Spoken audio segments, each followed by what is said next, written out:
আসসালামু আলাইকুম। রমজান স্পেশাল আজকের পর্বে আপনাদেরকে তৈরি করে দেখাবো ইফতার বাজারের স্পেশাল ছোলা ভুনা। আজ শুধু ছোলা ভুনা করেই দেখাবো না, রান্নার পর এটা কিভাবে খেলে বেশি মজা লাগে অর্থাৎ ছোলা মাখিয়েও দেখাবো। রমজান মাসে ইফতারের টেবিলে খুব কমন এবং জনপ্রিয় একটি খাবার এই ছোলা ভুনা।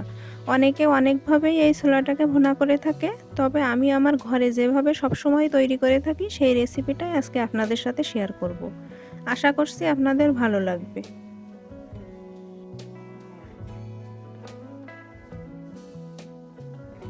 ছোলা ভুনা করার জন্য আমি এখানে মেজারমেন্ট কাপের 2 কাপ ছোলা সারা রাত পানিতে ভিজিয়ে রেখেছিলাম। আর এটা ভিজিয়ে নেওয়ার পরে কিন্তু পরিমাণে ডাবল হয়ে গিয়েছে এবং ফুলে এরকম হয়ে গিয়েছে। আমরা সবাই কম বেশি জানি যে ছোলা বেশ লম্বা সময় ধরে ভিজিয়ে রাখতে হয়। এখন আমরা এই ছোলাগুলোকে সিদ্ধ করে নেব। সেজন্য ছোলাগুলোকে প্রথমে একটা কড়াইতে নিয়ে নিচ্ছি। আর একই সাথে আমি একটি আলুও সিদ্ধ করতে দিচ্ছি, এতে করে সময় বাঁচবে।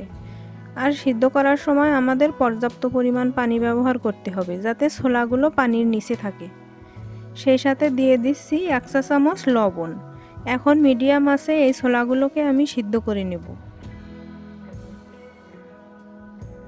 প্রায় 30 মিনিট ধরে জাল করে লবণ পানিতে আমি ছোলাগুলো সিদ্ধ করে নিয়েছি। আমার কাছে মনে হয়েছিল আলুটা আস্ত থাকলে ভিতরে ভালোভাবে সিদ্ধ হবে না, তাই আমি অফ ক্যামেরায় আলুটা মাঝখান থেকে কেটে দিয়েছিলাম। আমার ছোলা আলু দুইটাই কিন্তু ভালোভাবে সিদ্ধ হয়ে গেছে।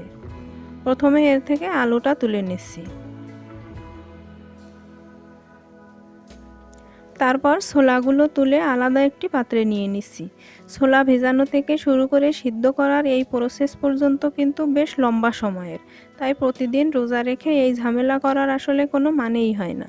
আপনি চাইলে এরকম একেবারে বেশি করে সিদ্ধ করে ছোলা সংরক্ষণ করে রাখতে পারেন। এখন এই ছোলাগুলো ভুনা করার জন্য প্রথমে চুলায় একটা ফ্রাই প্যানে 3 টেবিল চামচের মতো তেল দিয়ে দিলাম। ইফতার বাজারের রান্নায় তেলের পরিমাণটা কিন্তু একটু বেশি লাগে। এবার এর মধ্যে আধা কাপের মতো দিয়ে দিলাম পেঁয়াজ কুচি এবং পেঁয়াজ কুচিটাকে তেলের মধ্যে সামান্য 1-2 মিনিট একটু ভেজে নিব। 2 মিনিটের মতো ভেজে নিয়ে এখন এর মধ্যে দিয়ে দিচ্ছি 1 টেবিল চামচ আদা বাটা আর দিচ্ছি 1 টেবিল চামচ রসুন বাটা। এখন আদা রসুনটাকেও সামান্য একটু ভেজে নিব তেলের মধ্যে, যাতে করে এর কাঁচা গন্ধটা চলে যায়। এরপর দিয়ে দিচ্ছি স্বাদমতো কিছুটা লবণ, হাফ চা চামচ দিয়ে দিলাম হলুদের গুঁড়া, দিচ্ছি হাফ চা চামচ মরিচের গুঁড়া, হাফ চা চামচ দিয়ে দিলাম জিরার গুঁড়া, সবশেষে দিয়ে দিচ্ছি হাফ চা চামচ ধনিয়া গুঁড়া এবং হাফ চা চামচ গরম মশলার গুঁড়া। এবার এই সমস্ত কিছু একসঙ্গে ভালো করে কষিয়ে নিতে হবে। যেহেতু আমরা ছোলা সিদ্ধ করার সময় লবণ দিয়েছিলাম, তাই লবণটা আপনাকে একটু বুঝে শুনে দিতে হবে। তারপরে এর মধ্যে আমি একটা টমেটো এইভাবে ফালি করে কেটে দিয়ে দিচ্ছি। এটা একেবারেই অপশনাল, যদি চান তাহলে দিতে পারেন। এবং আগের মতো সব কিছু একসঙ্গে টমেটোটা গলে যাওয়া পর্যন্ত কষিয়ে নিতে হবে। আর যখন আপনার মশলা কষানো হয়ে যাবে ঠিকঠাক মতো, তখন এর মধ্যে দিয়ে দিচ্ছি 2টা কাঁচামরিচ কুচি এবং সেই সিদ্ধ করা আলু। আলুটা খোসা ছাড়িয়ে আগে থেকে আমি হালকা একটু ভেঙে নিয়েছি, একদম ম্যাশ করে নেইনি। আর আলু দেওয়ার পর জাস্ট 2 থেকে 3 মিনিট আমি একটু নেড়েচেড়ে কষিয়ে নিব।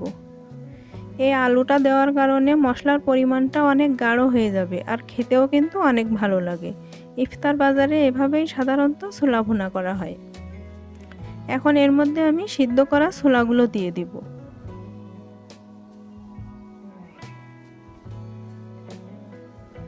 তারপর সব কিছুই একসঙ্গে মিডিয়াম আঁচে জাস্ট 2 থেকে 3 মিনিট একটু ভুনে নিতে হবে। আর ইফতার বাজারে এই ছোলার মধ্যে কিছুটা টেস্টিং সল্ট দেওয়া হয়, তাই এখানে আমি খুবই সামান্য পরিমাণে একটু টেস্টিং সল্ট দিয়ে দিচ্ছি। যদি দিতে চান দিতে পারেন, না চাইলে বাদ দিতে হবে। এবং ছোলাগুলো নামানোর কিছুক্ষণ আগে এর মধ্যে সামান্য একটু ভাজা জিরার গুঁড়া বা গরম মশলার গুঁড়া এভাবে ছড়িয়ে দিতে পারেন। সবশেষে দিয়ে দিচ্ছি কিছু ধনিয়া পাতা কুচি। তারপর সব কিছু একসঙ্গে আবারও নেড়ে মিশিয়ে নিলাম। আপনি যদি এই ছোলাটা একটু ভেজা ভেজা চান তাহলে এ পর্যায়ে নামিয়ে ফেলতে হবে। আর যদি আপনি একটু শুকনো শুকনো পছন্দ করেন তাহলে আরও 3 থেকে 4 মিনিট চুলার আঁচ বাড়িয়ে নাড়লে এটা এরকম শুকনো শুকনো হয়ে যাবে, যেভাবে আপনার পছন্দ। তবে দুইটাই খেতে কিন্তু অনেক মজার হয়। আর যেভাবেই করেন না কেন এই ছোলাটাকে মাখিয়ে খেলে অনেক মজা লাগে। তার জন্য আপনার লাগবে চিকন করে কাটা শসা, ছোট টুকরা করে কাটা টমেটো, টমেটোর ভিতরের নরম রসালো বিচি বাদ দিয়ে উপরের খোসাটা আপনাকে নিতে হবে। সেই সাথে আমাদের কিছু পেঁয়াজ কুচি, কাঁচামরিচ কুচি, ধনিয়া পাতা কুচি এবং ছোট চিকন করে কাটা আদা কুচি লাগবে। এখন একটা পাত্রে আমি প্রথমে ছোলা নিয়ে নিচ্ছি। তারপর এর মধ্যে শসা, ধনিয়া পাতা, কাঁচামরিচ, টমেটো, পেঁয়াজ এবং আদা কুচি দিয়ে দিচ্ছি। এখন এই সব কিছুই একসঙ্গে মিশিয়ে নিতে হবে। আপনি এই সালাদটা কতখানি নেবেন সেটা আপনার পার্সোনাল চয়েস, তবে আমি সাধারণত দুটো সমান সমান নেই, এতে করে খেতে অনেক মজা লাগে। আর এর সাথে সামান্য একটু মুড়ি, পেঁয়াজ ও জিলাপি হলে তো আর কথাই নেই। ইফতারে এভাবে একবার ট্রাই করে দেখতে পারেন, আমি আশা করছি আপনাদের খুবই পছন্দ হবে। আর ট্রাই করলে জানাবেন কেমন লেগেছে। তো এই ছিল আমার আজকের রেসিপি। আশা করছি আমার আজকের এই ছোলা ভুনার রেসিপি এবং ছোলা মাখার রেসিপি আপনাদের ভালো লেগেছে। ভালো লাগলে ভিডিওটিতে একটা লাইক দিবেন। আর আপনি যদি আমার চ্যানেলে নতুন হয়ে থাকেন চাইলে চ্যানেলটিকে সাবস্ক্রাইব করে নিতে পারেন। আজকের মতো বিদায় নিচ্ছি, সবাই ভালো থাকবেন। আল্লাহ হাফেজ।